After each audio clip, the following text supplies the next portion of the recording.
Hello, hello. Good afternoon, everybody. I am just watching my participants' numbers go up and up and up. Welcome to our nonprofit sabbatical program webinar this afternoon with the Colorado Health Foundation. We're super excited to have all of you, and I see lots of people jumping on, so I'm just going to give everybody another 30 seconds or so to join us and get settled. And for those of you who are with us and are settled, if you are willing, we would love to hear from you in the chat. If you can share your name and the organization or entity that you're with, in addition to your location, if you're comfortable, it would be really helpful for us to see who is joining us this afternoon. So please feel free to pop anything like that into the chat. And soon I'll get us going and I'll introduce my co-speakers and everybody else, and we'll get moving. Awesome. I see some folks popping in there. If you just joined us, welcome to the Nonprofit Sabbatical Program webinar this afternoon.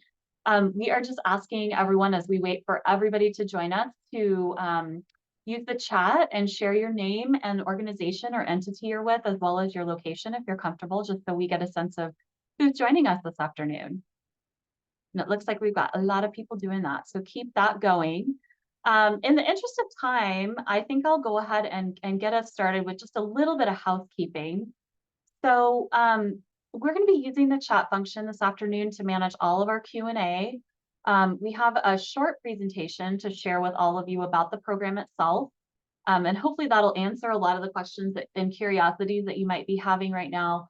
But we will really spend the majority of the time together walking through questions. And again, as you have those questions come to mind, just chat them put them into the chat, I should say. And we're going to keep an eye on that. We'll do our best to answer every question that we can. And I will also just share that we do have a lot of different resources about this program available on our website at coloradohealth.org. So if you go to the website, you can search for this program. It's also findable in the main navigation.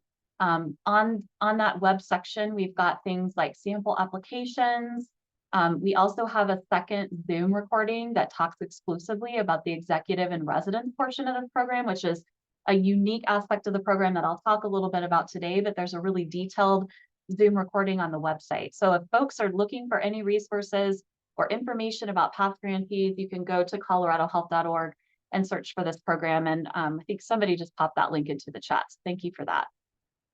All right, so thank you for everybody for being with us and popping your names in. If you just popped in, share your name, location, if you're comfortable, and organization that you're with, and just know that we're going to use the chat for all of our Q&A this afternoon.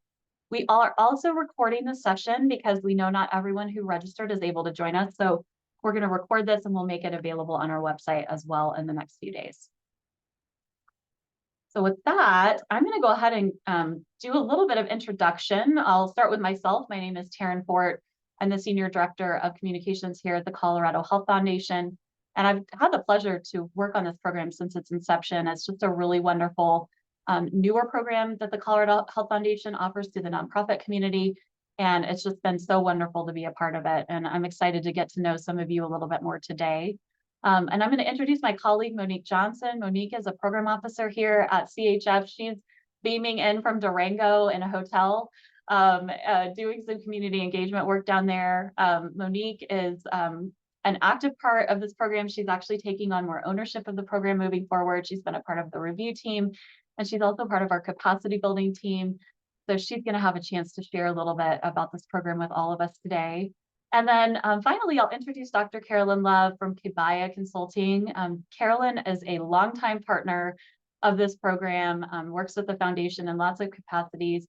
For this specific program, Carolyn functions and supports with technical assistance of different types and also provides a lot of different types of thought partnership to our applicants and grantees of this program. And Carolyn's been working on this program since the beginning as well. So she's going to share a little bit about some of the things that she can make available to you if you're interested in applying.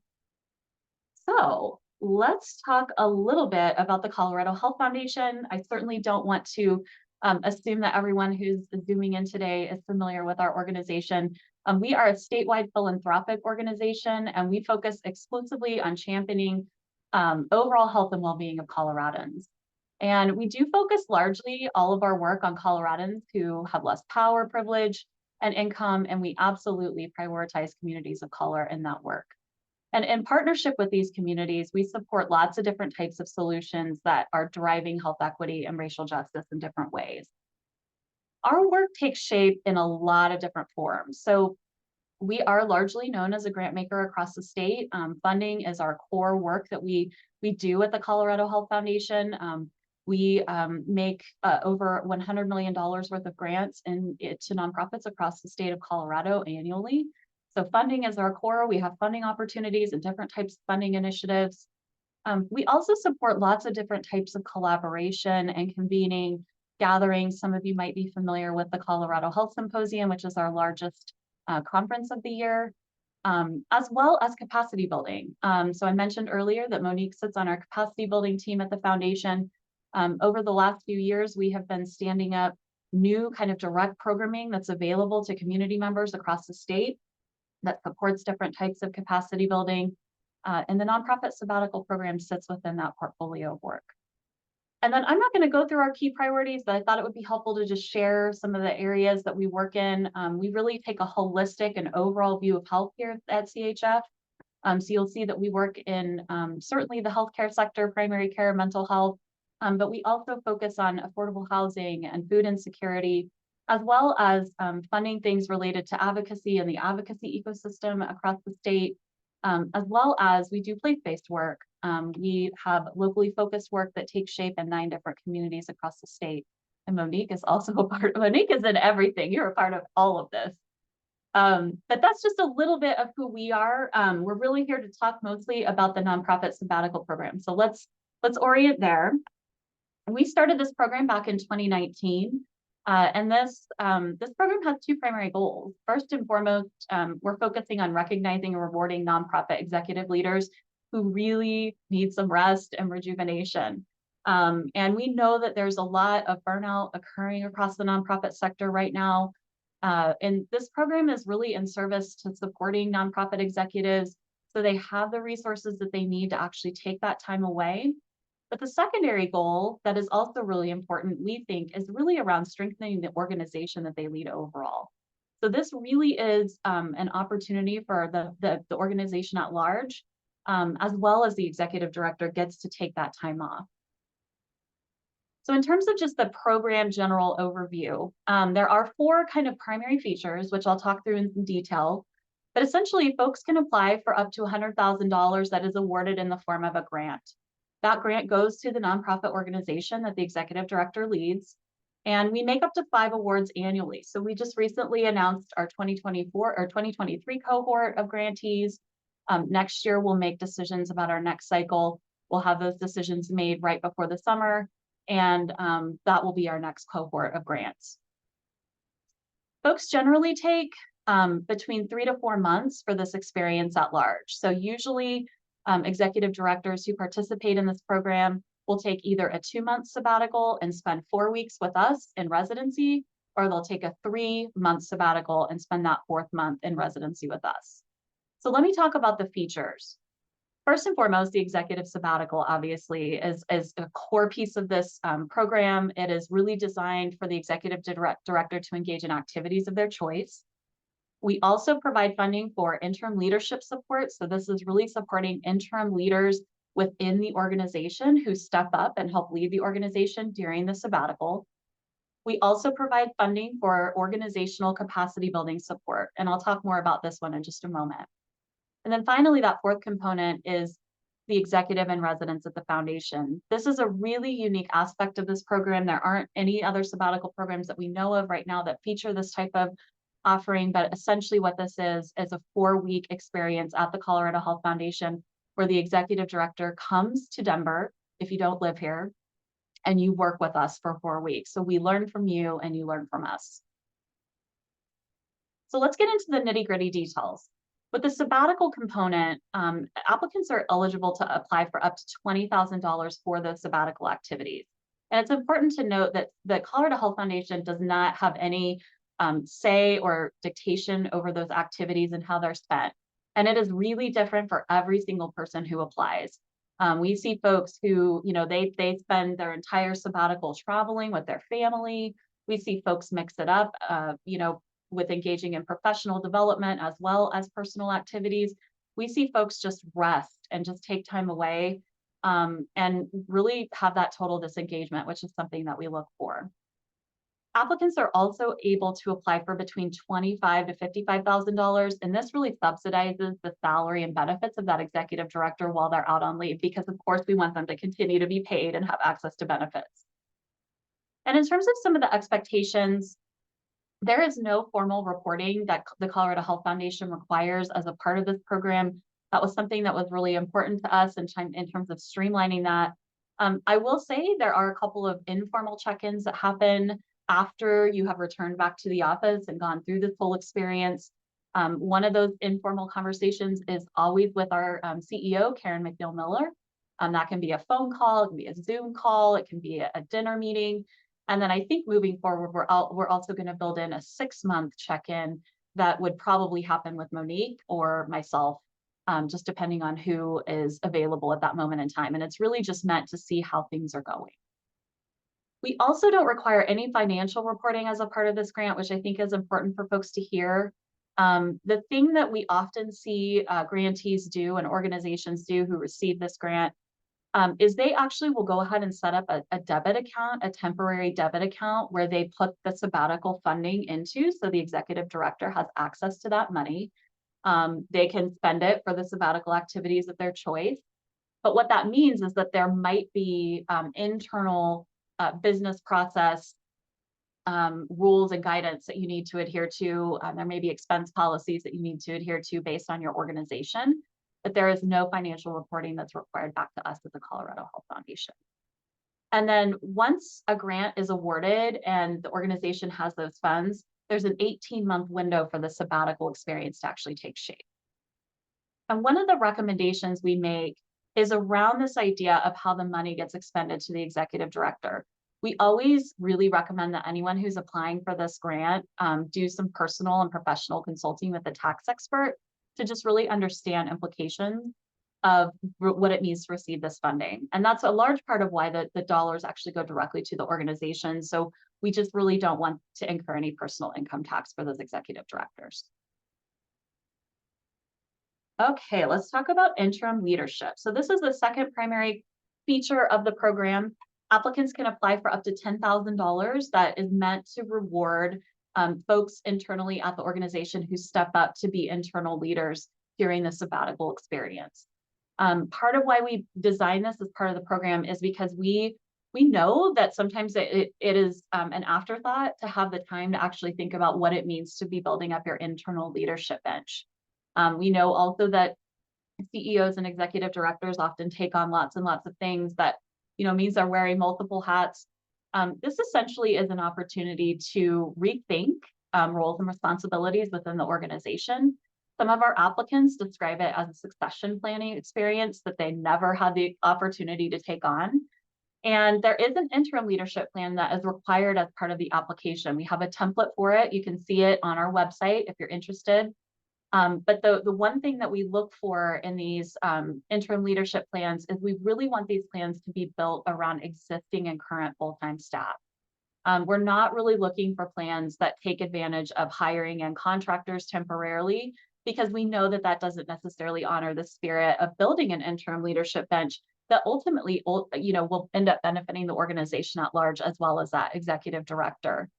And one other thing I'll share on this is, it's just a learning that we've taken away from a number of our grantees. A lot of times folks are going back into the office after they've had the sabbatical experience, and they're maintaining that interim leadership plan. A lot of folks take time to rethink their roles while they're on sabbatical, or think about how they can spread responsibilities differently. And so these interim leadership plans often hold well beyond the sabbatical period. The third feature of the program is around capacity building. So applicants can apply for up to $15,000 that is supportive of staff capacity building needs. And those dollars are available to be used for a 2-year period once the grant funds are received. The big thing that we look for with the capacity building work here, and there's also a capacity building plan that's a part of the application that you would have to complete, is we're really looking for the executive director and anyone who's supporting them in this application to be creating a moment in time where you're doing staff engagement around what capacity building needs they feel are most important for the organization. We don't necessarily want these to be dictated and directed necessarily by the board or the executive team at large. We're really looking for you all to be socializing this opportunity with your staff, but also using this opportunity to really hear from them about like what types of things do they need. And we see all different types of plans. There's no perfect plan that I could recommend to you. We see folks who are interested in sending their staff to conferences for a year and a half, at a time. They take their staff on retreats that are really special and involve travel. Sometimes folks are applying for mental health supports, just given the state of the world that we live in right now. We support all of those things. The most important thing is that you're engaging your staff. And I will also say that we have learned that this capacity building planning experience is a really great way to socialize this opportunity with your team. We know that sometimes the idea of taking a sabbatical can be guilt-inducing. I think that's fair to say. It can prevent people from applying because they're worried about people might think about them taking time away. They worry about their staff. This is such a great way and opportunity to socialize this opportunity with your staff and help everyone understand that this is really an organizational opportunity. Okay, last component is the sabbatical executive in residence. And as I mentioned earlier, unless you've heard me talk about this before, this is probably a fairly foreign concept, but essentially what this is it's designed to be a co-learning experience between the executive director and the Colorado Health Foundation. So what this looks like is a 4-week period of time that you come and you basically work at the Colorado Health Foundation. You work in residence with us, you work alongside us, you engage with our staff just like a staff member. We do some planning together ahead of the actual experience. It's very co-designed. You get an opportunity to tell us about the different things that you're interested in learning about that we do as a philanthropic organization. And then likewise, we get to learn from you because each of you have expertise and experiences that are helpful to us in our work. And so the mix of the activities that happen during this experience are very different for every person. We very much try to meet you where you are in terms of the things that you're interested in, the schedule that you maintain. This isn't an experience where you come into the Colorado Health Foundation every day of the business week and you're in the office from 8 to 5, because that's not how we work. Most of our staff travel across the state regularly. So there are lots of different ways that this opportunity can take shape, and every single one of them is unique. So happy to answer more questions about this. The last thing I'll say is I did record a very detailed overview of this program last year. It's available on our website. Very much encourage everyone to watch that. But just know that if you are a person that lives outside of the Denver metro area and it makes you nervous to think about having to be gone for 2 weeks, I will tell you that everyone takes this experience a little differently. So some folks will take the full 4 weeks ahead of their sabbatical. Some folks will take the full 4 weeks at the end of their sabbatical. And some people take 2 weeks on the front and 2 weeks on the back. And I think that people who do not live in the Denver metro area, especially, if you're in a caregiving role or, you're a younger parent, whatever that might be, we certainly understand that there are limitations with that. So we really do a lot of different things and get creative in what it might mean for you to be able to be a part of our organization and for us to learn from you during that period of time. And any costs that are, a part of you being a part of this program are covered by the Colorado Health Foundation. So Monique, I think I'll pass it over to you if you're able, and you can talk through some of the criteria and get folks familiar with that. Good afternoon, everybody. Coming to you live from Durango, Colorado. It's beautiful. I try to get a better background for you with the sun and the trees and the mountains, but you have a booth. So Thank you all for being here this afternoon. So just want to just kind of walk through a little bit of the successful ED applicants, or what we're really looking for and some of the basic requirements. You must be a Colorado-based executive director, CEO, or tribal administrator of a nonprofit organization that is really working to bring health and reach for all Coloradans. As Taryn stated earlier, really alignment to some of the foundation's cornerstones and who we seek to serve. We get this question a lot around being Colorado-based. We are the Colorado Health Foundation, so we want to honor and show connection and commitment to supporting you all that are really working in and across Colorado. Be an outstanding and respected leader in the community with a demonstrated record of community contribution. The folks in the community like, oh yeah, absolutely. Like, they're committed to us. They're working hard. Those are the things that we really are wanting to look for in that space. And I think the big question that we get also is this particular question here. Have served at least 3 years in your current executive role. While we prefer 5 years, we will consider 3 years in your current executive role. And aside from that, I think in conjunction with that actually is having at least 7 years experience in an executive leadership role within the nonprofit sector. So sometimes you in the last 3 years, you just became the ED of the organization, but you have served in an executive role for at least 5 years, or excuse me, 7 years. I'm sorry about that. And be a full-time employee and resident of Colorado. We do know that there are some organizations that might be national in that space, but we do expect that the executive director, CEO, is a full-time resident of Colorado. Again, we're the Colorado Health Foundation. We're really looking to support those Colorado-based leaders in this space. And another big question that I think that I get, and I'm sure that Carolyn and Taryn get all the time, is demonstrated commitment to remaining in your current position for at least 3 years, right, upon return to the organization. Understanding that life happens often, but there's a demonstrated commitment that you are really looking in this space to be here for at least the next few years. Another big thing is really having your board's approval. We know that a lot of this, the time that you'll be spending away from the organization is a lot of time. And most of the time, I've heard some folks have never taken a vacation, have never gone away.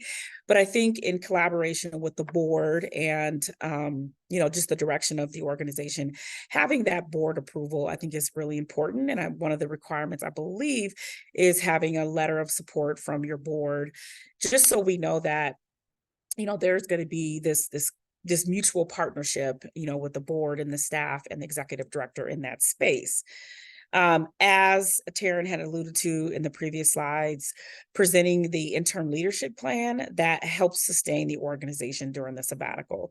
I've had conversations with Karen as an executive director and, things of that nature, and really wanting to ensure that for that 3 to 4 months that the organization does feel a continued sense of strength and connection and commitment to the work that they're doing. So that interim leadership plan is really important.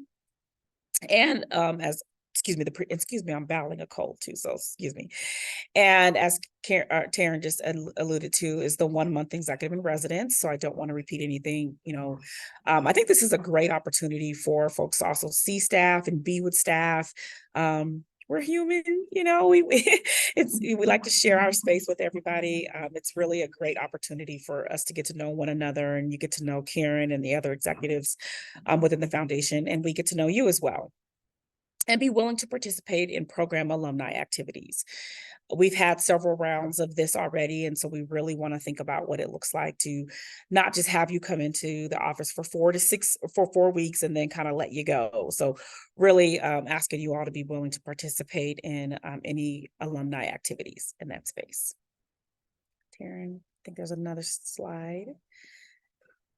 So just really, I think the big part is I've actually got questions from folks that are running for-profit organizations. And this is really around operating a public charity, not private foundation, really a 501c3 organization. And I do get that question a lot. And really, we want you to be able to demonstrate that 50%, at least 50% of the population that your organization serves are serving those that are living on low income. And there's a variety of different ways that you can document that. And so I would encourage you to reach out to Dr. Carolyn Love or myself or Taryn, and we can, kind of navigate you through what that might look like.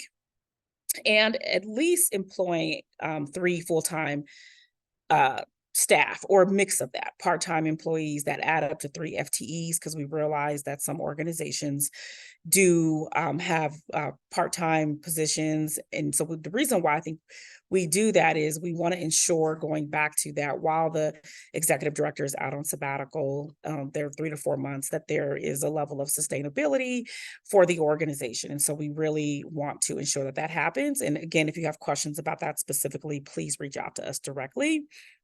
And I think just really thinking through like the leadership plan and the transition plan and all of those things, they really do help. And as Taryn stated earlier, folks continue to utilize those plans throughout, even when the executive directors come back into the office. And so really just wanting to see that there's a level of sustainability and operational maintenance throughout the process. And I think what's important about this is when you're asking folks to step away from what they love, or when you're stepping away from things that you love in the day-to-day, that your staff feels involved in that process, right? And this is a kind of constructed model around employees' ability to continue to meet the mission, to continue to strive forward. And so really ensuring that employees are involved in the capacity building plan that helps build their leadership and ability to be able to manage that. And so that's also helpful for the CEO. So you don't, when you're leaving, you're like, oh my God, it's not going to like go all up and I don't want to say that. I don't want to use that terminology, but that the organization will continue on while you're taking some good rest. And I think really just, really maintaining just the excellence, the operational excellence, so the executive director can really be in a state of rest and healing in that space. Thank you so much, Monique. That was awesome. So before I turn over to Carolyn to talk a little bit about the support and important work she does, just a few quick facts for everybody. So we are currently open for applications on this cycle. We will be open until December 15th, 2023. As I mentioned earlier, we do have an application PDF available on the website. We also have Spanish applications available this year. If you work with or know of an organization that is serving Spanish speakers and they want to engage in that way, we have a lot of technical assistance support set up around that. As I mentioned earlier, and Carolyn will talk more about this, she is available now to answer questions and provide different types of supports to anyone who's interested in applying. And in terms of decisions, we have an internal facing cross-functional review team here at the Colorado Health Foundation who make these decisions. We spend a lot of time together between January and the end of April as we go through the review period, which is very rigorous. We usually make our final decisions by the end of May, sometimes mid-May. But essentially what will happen is you will get a communication as soon as our review period begins. After we've gone through our initial phases of review, you will get a notification if you've been declined as soon as we make that decision. There's also an opportunity in this particular program to receive really one-on-one feedback from our CEO, Karen McNeil-Miller, who is a part of our review team. She specializes in providing more specific feedback than you might be used to getting from a grant experience. And so that's one thing that you can look forward to. It's available if you wish to take her up on it. And then we usually we do have Zoom interviews that we engage folks in as we get closer to the decision process, and those usually happen sometime in April. So the timeline itself, we don't have specific dates, but you're always welcome to reach out to one of us if you're wondering about where things stand if you haven't been communicated with. So Carolyn, I'm going to turn over to you to talk a little bit, and her contact information is on the screen too. Do you want me to move to the next slide, Carolyn, so you can talk in detail? Okay, perfect.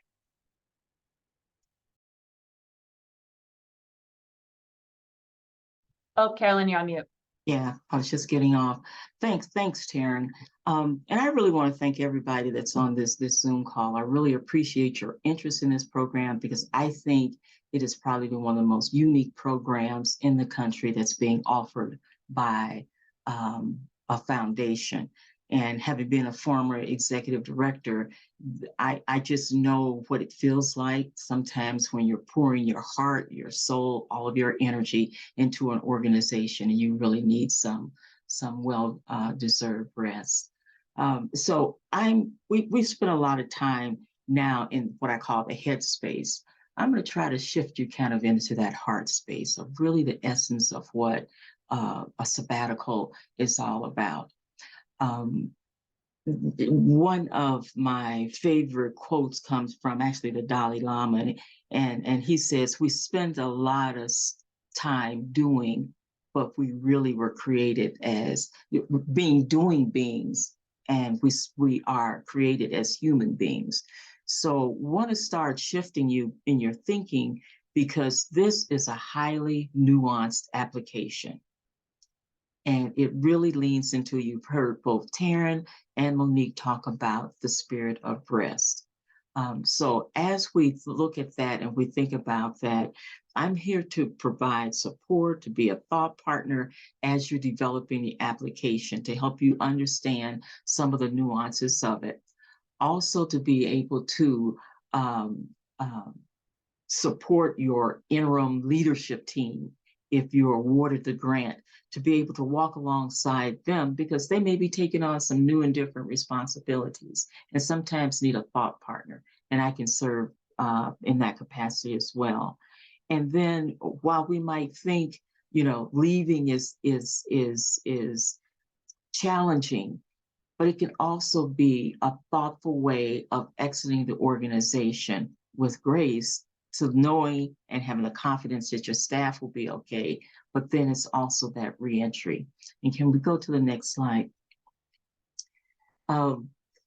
It for me, oh, I'm sorry, just go back to the other one. I forgot that was there. My apologies.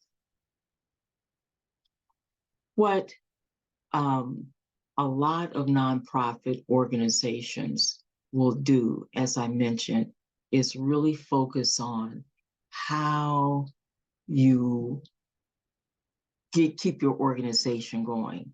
It's the next big event. It's how you support your staff. It's how, for the grants that you have, you manage them. And really the intentionality here is stepping back. And another quote that I like is by Howard Thurman, and it goes like this: "Oh, how great it is to sit and watch yourself go by."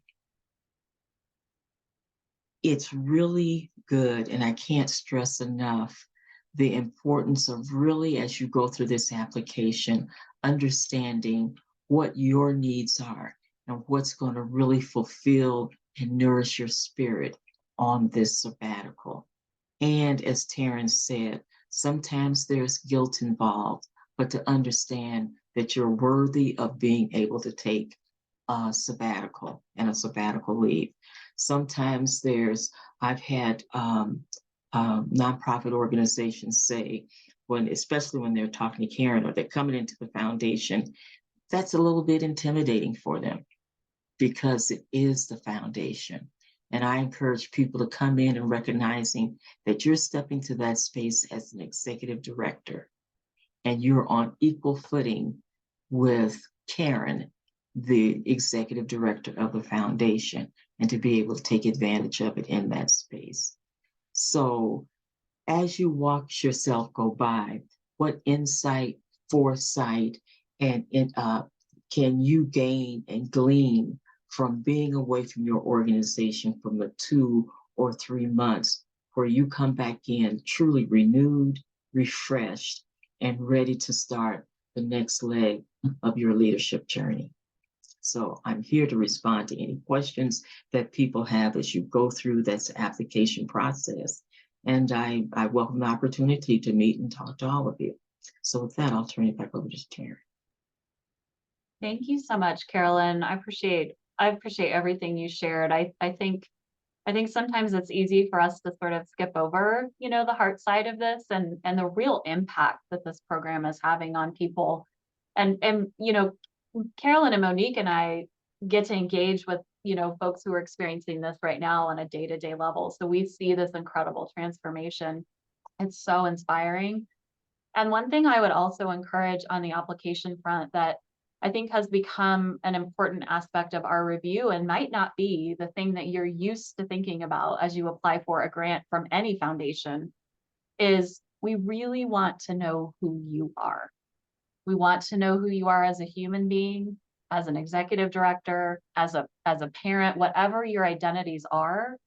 That piece is really, really important to us because we really value seeing that kind of insight and understanding the challenges that you might be facing in your life. We're all complex human beings, and so I think that's something that you probably don't get the opportunity to share, and might not want to share in a more traditional kind of grant application experience. But it is wonderful for us to be able to see and really get a sense of who you are through the experience that we have with all of you.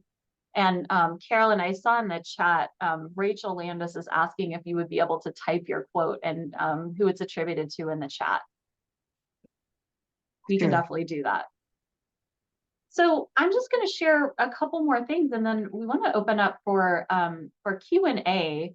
I want to talk just for a moment about another form of technical support that we make available to applicants as well as our grantees. So we work with the Nonprofit Finance Fund. NFF is an organization, a national organization that supports nonprofits all over the country. Some of you may have worked with the Nonprofit Finance Fund because the foundation works with them in different capacities.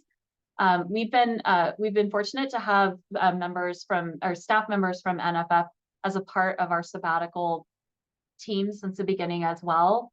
And they also are available to provide all different types of consulting and expertise as you prepare financially for this application and this experience. So they can help do everything in terms of like building a budget for the application to thinking about how you just do your finances differently or overhauling those things, especially as you are going into a sabbatical period and having interim leadership step up. They're also available, like Carolyn, to your interim leadership team and are there to also support exit and reentry planning, which is something that we don't talk a lot about, but the planning that a lot of folks are doing as they plan to re-enter the work environment has become a really important aspect of this opportunity. Folks usually, if they spend any time in residency before they go back into the office after they've been on sabbatical, we really are encouraging them to spend time planning for that reentry experience. And this is a great moment in time to take advantage of both Carolyn's expertise, but as well as the Nonprofit Finance Fund team as well. And we have contact information available for them on the website if anyone is interested in getting in touch with them. So I'm going to go ahead and just open it up for questions, reactions. If you have any curiosities at all for us, feel free to put those in the chat. And while you all are coming up with questions, and certainly if you don't have any, that's fine too. But I thought maybe, Carolyn, since you've gotten quite a few, we have sort of patterns of questions that we get. And I think some of the more common questions we get are more specific to your individual eligibility. And so specific eligibility questions, we really encourage you to reach out to Carolyn or myself or Monique, because we can help talk through those. Sometimes there's not just a cut and dry answer.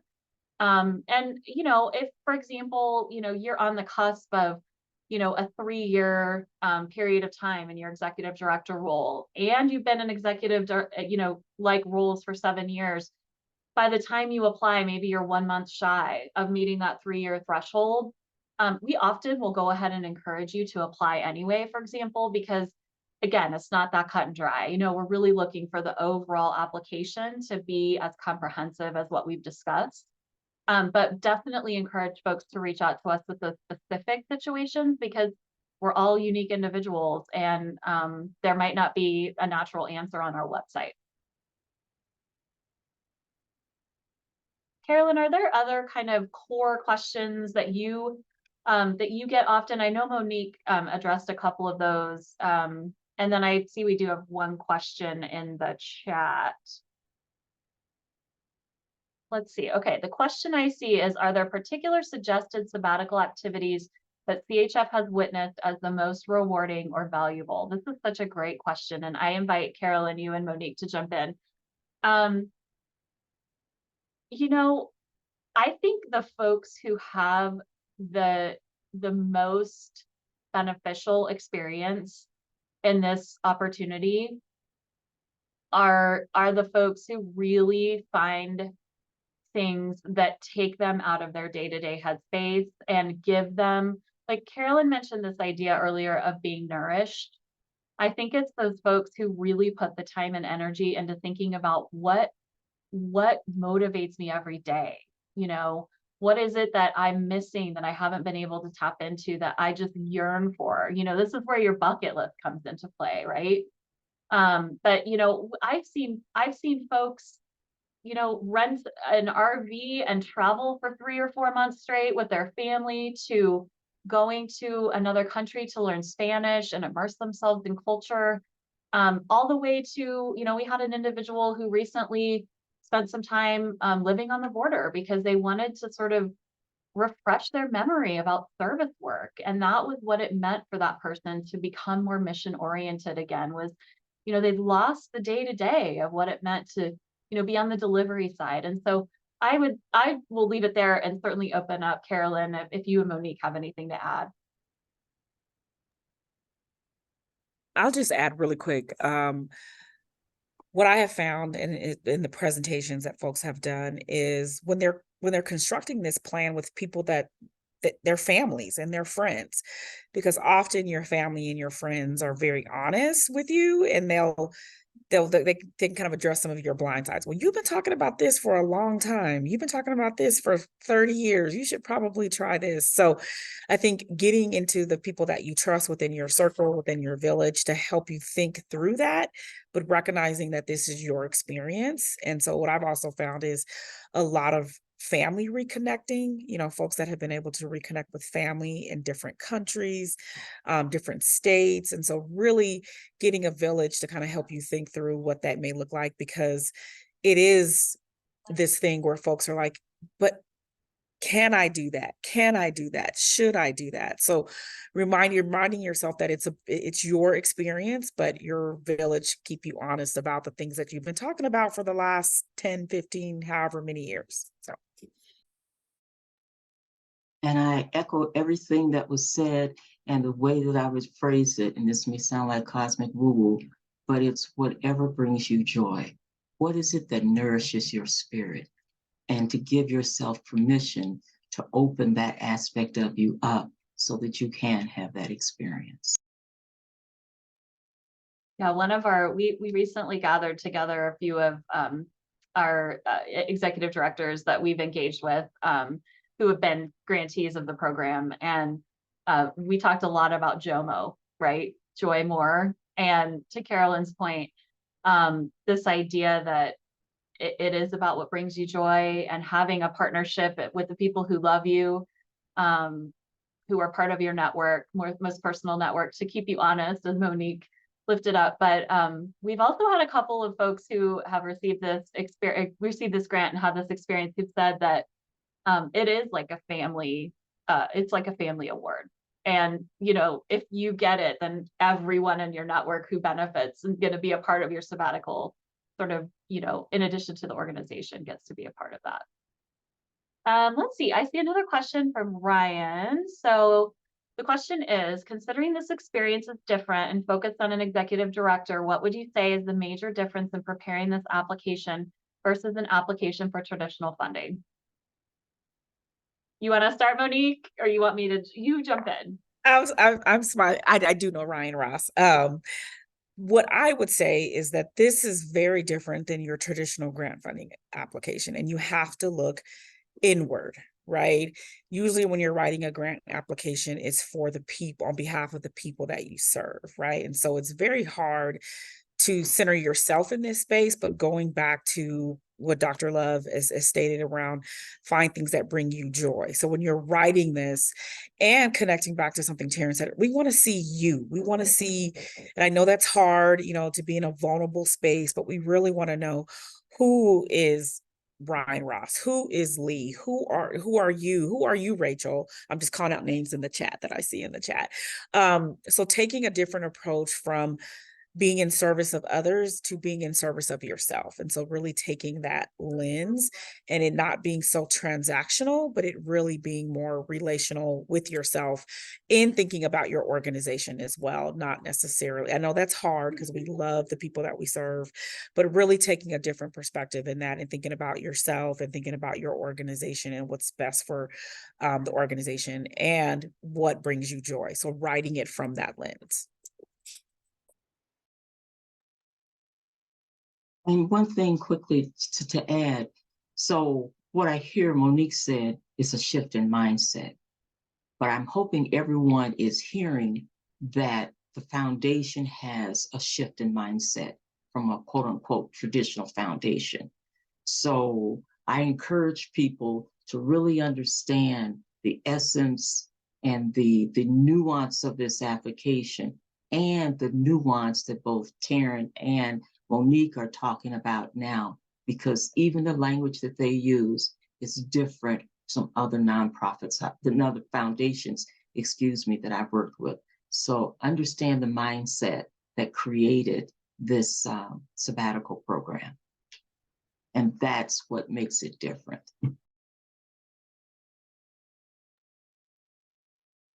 Thanks, Carolyn and Monique. I see a couple more questions in here. So Rachel Engel is asking, we're an organization that doesn't have hierarchical positions and they don't have an executive director. So the question is, would someone who had been a leader or founder in the organization be eligible for the sabbatical? So this is a great question, one that does come up in different capacities.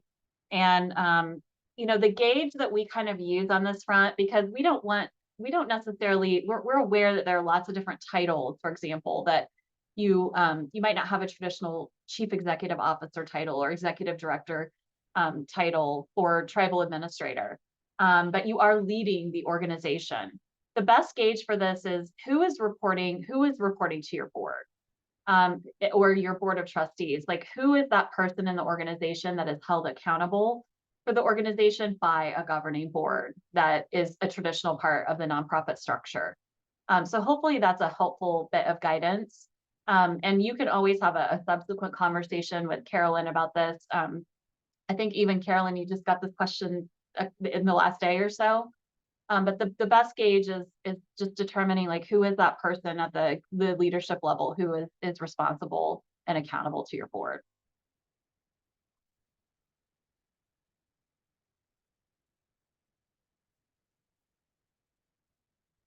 Let me see here. Oh, okay. I did. Yes. Thank you, Rachel. I hope that was helpful. Okay. I don't see any other questions, and we certainly don't have to go till 4:30, but I do want to give folks another minute or so if you have Taryn, questions. Yeah, go Taryn, ahead. there's a question regarding census data and demographic data. Do you see that? Oh, yeah. Okay. So Ryan, so I guess we won't be using census and demographic data. Oh, I think this is in response to the question about, this is in response to the question you responded to, Monique. The difference between. He was saying it was a joke. Oh, and I was yeah. gonna respond and say you may have to use some of that census You data might, Ryan, to show yeah. how you meet the low income criteria, but yeah. Yeah.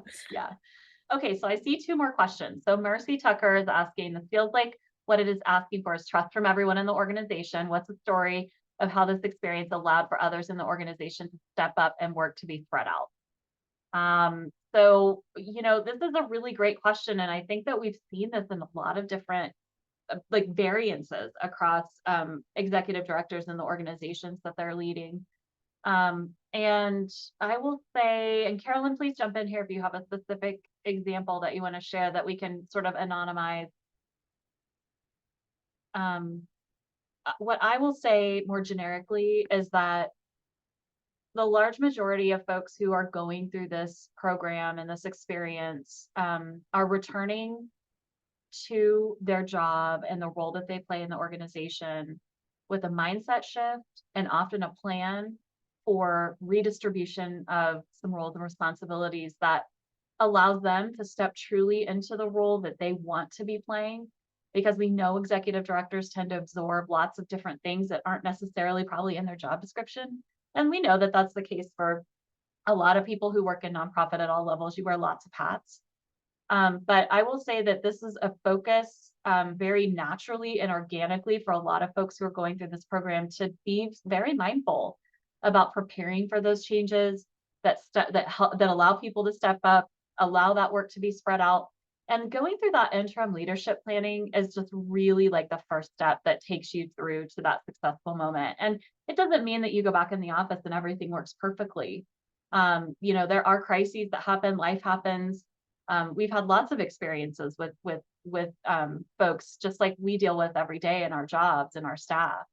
But I will say that I think the intent is always there to do some of the things that we're hoping will happen, which is, really cultivating interim leaders to be long-term leaders, as well as thinking about variation of roles and responsibilities.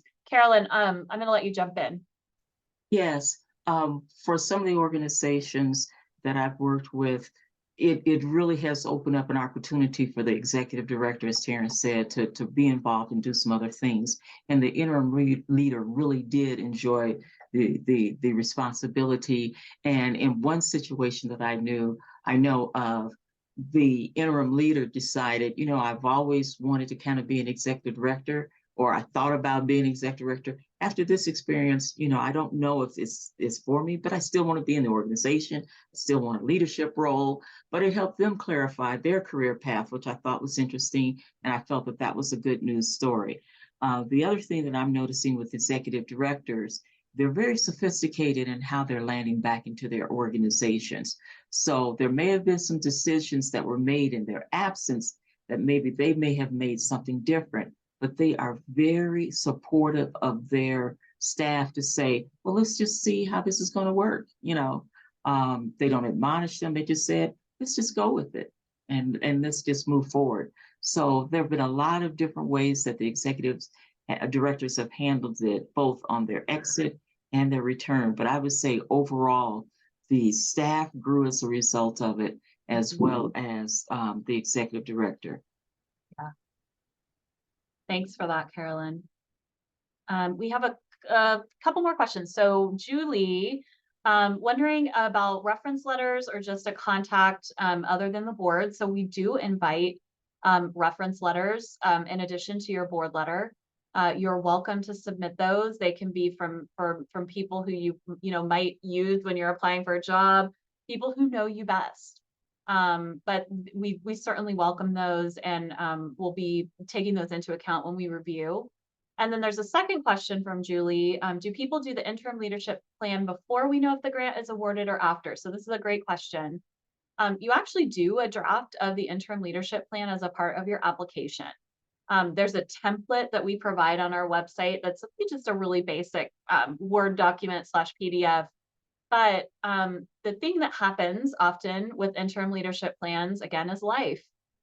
You might submit an interim leadership plan that's based on your current staff, like we ask for, and you wait a few months to figure out if you get the grant. You find out you get the grant, and your associate director doesn't work for you anymore, right? Or people have moved on. And so we totally understand that. We just ask that everyone take the opportunity to rework that interim leadership plan. It takes extra time, but there's flexibility around that because we know it's definitely, it happens. Things like that happen. So you get the opportunity to flesh it out really well ahead of the grant. And then if you need to make changes after, we support that. Let's see, another question. So this is from Lee. It says, best to reach out to Dr. Love via email for applications sooner or after a first run at the questions. So I think this is really up to you. And Carolyn, I'll let you jump in on this, but she's available to, have a conversation with now. And I do think that people really tremendously benefit from having a discussion about, some of the things that are coming up for you. What I would encourage is that you actually do read the application template, just so you have a sense of the questions, because to Monique's point earlier, it's not a traditional grant application, and it takes time. It takes people time to prepare, to get through the application. So we acknowledge that it's a longer application, and that's intentional. But it might be helpful to run through those questions before you have a conversation with Carolyn. Yeah, and that's what I've been sharing with people who have reached out to me. My first question always is, have you read through the application? Because it is a comprehensive application, and it is an incredibly thoughtful application. Comprehensive because it takes in not only the executive director, but it talks about your staff. It talks about building capacity and then honoring the work that your interim leadership is going to be doing. And give you an opportunity to visit the Health Foundation. And it is thoughtful in the questions that it asks you. And it really moves you, if you allow it to, into a very thoughtful, reflective space. So I encourage you to look at it first, and then let's get together to be in conversation. Thank you. Well, let's see. I think we're almost out of time. So any other final questions, please pop those in to the chat in the next like 20 seconds or so. And I'm going to share one other quick thing before we wrap up today. First of all, thank you so much for your time this afternoon and spending, almost an hour with us. If you're going to go into this application process, you're going to spend even more time thinking about yourself and this opportunity. So we want to be as resourceful as we can be for you all. I do want to note that I recently recorded a new webinar that is specifically for nonprofit boards. And it's really about helping the executive director socialize this program from a board standpoint. And I think it's useful for existing grantees, but also for folks who are thinking about applying. And, sometimes your board chair might be, a moment, it might be a barrier for you in terms of moving forward, if you will. And so we'll have that up available on the website in the next couple of days. It's just another opportunity for you to socialize this with the people related to your organization who you want to be on board with this and benefit from it. So, so with that, I think we've answered all the questions that came up in the chat. Thanks again for joining us. Visit our website at coloradohealth.org for more information. Give Carolyn a call, contact Monique and I if you are interested, and we will do our best to help support everyone who's interested in this program. And best of luck in your application if you go for it. Thank you all so much.